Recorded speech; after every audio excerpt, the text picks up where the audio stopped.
Hello everyone, welcome back to medical 360।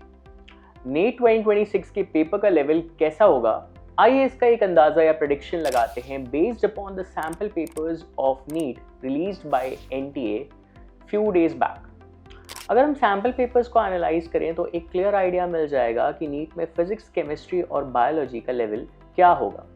अगर मैं बात करूँ नीट 2025 की, उसमें फिजिक्स काफ़ी डिफिकल्ट थी, chemistry was moderate and biology was comparatively easier to moderate but lengthy। अगर आपका नीट 2026 का पेपर नीट 2025 से ज़्यादा डिफिकल्ट हुआ तो क्या क्या प्रोबेबिलिटीज़ है, आइए उस पर एक एनालिसिस करते हैं। सबसे पहली बात यह है कि अगर नीट 2026 का पेपर लास्ट ईयर के कंपैरिजन में ज़्यादा डिफिकल्ट हुआ तो चांसेस हैं कि कट ऑफ लो हो जाएगी।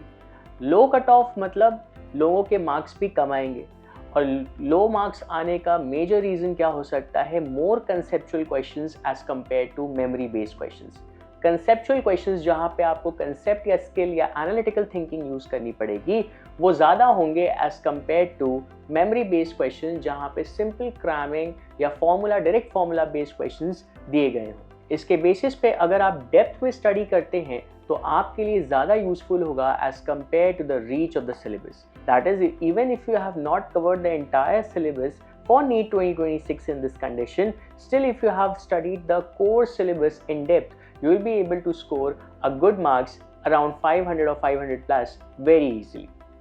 आइए अब जानते हैं कि अगर नीट 2026 का लेवल नीट 2025 के या लास्ट ईयर के पेपर के कंपैरिजन में इजी हुआ तो क्या प्रोबेबिलिटी है।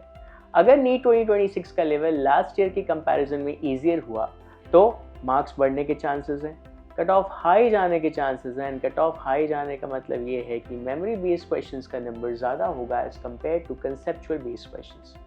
दैट मीन्स अगर आपका सिलेबस ज़्यादा कवर्ड है, that is if the reach of the syllabus is higher in comparison to the depth of the syllabus that is covered by the individual student, तो उस केस में he can easily score a marks of 500 plus।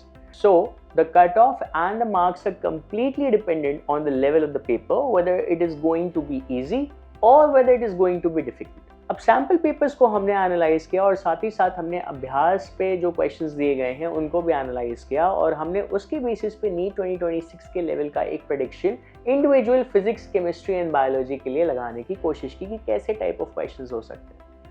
अगर मैं बात करूँ physics की तो physics में मॉडरेट टू डिफिकल्ट क्वेश्चंस हो सकते हैं just like last year. Direct formula based questions नहीं होंगे, मल्टी कंसेप्ट रिलेटेड क्वेश्चंस होंगे। दे कैन बी क्वेश्चंस जहां पे मल्टीपल कंसेप्ट्स या मल्टीपल चैप्टर्स को रिलेट करके क्वेश्चंस फ्रेम किए गए हों। इसके अलावा कंसेप्ट ड्रिवन क्वेश्चंस होंगे जहां पे आपकी कंसेप्चुअल थिंकिंग या एनालिटिकल थिंकिंग को टेस्ट किया जाएगा instead of directly solving the numerical or your calculative problems. मतलब इतने हायर कैलकुलेशंस या कॉम्प्लेक्स कैलकुलेशंस नहीं होंगे, but yes higher concepts, higher analytical thinking skills जरूर इन्वॉल्व होंगे। आइए बात करते हैं केमिस्ट्री की कि कैसा लेवल हो सकता है केमिस्ट्री का। Based upon the analysis of NTA sample papers and अभ्यास, we have concluded the chemistry का लेवल इजी से मॉडरेट होगा जैसे कि लास्ट ईयर था।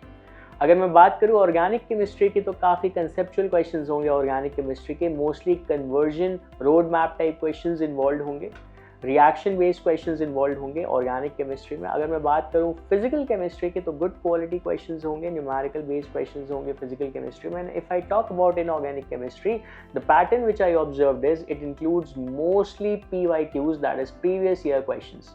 तो इनऑर्गेनिक में भर भर के प्रीवियस ईयर क्वेश्चंस दिए गए थे सैम्पल पेपर्स में, और इसके बेसिस पे हमने ये एक एनालिसिस ऑब्टेन की है। At last let us talk about biology for the NEET 2026 examination. Biology के क्वेश्चंस का जब हमने एनालिसिस किया तो level was easy to moderate just like last year, but it involves very lengthy questions जैसे कि multiple statement based questions where you will be given 5 to 6 statements and then you have to analyze which is correct and which is incorrect. Next, you will be given again 7 to 8 set of choices to match, 7 to 8 set of statements and the options to match as per, and the options to match accordingly.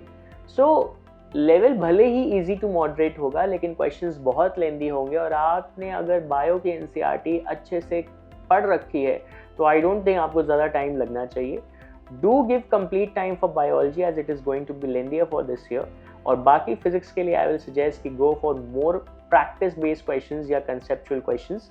Chemistry के लिए for inorganic stick to NCERT, for physical chemistry stick to basic numerical problems, and for organic stick to reaction based questions.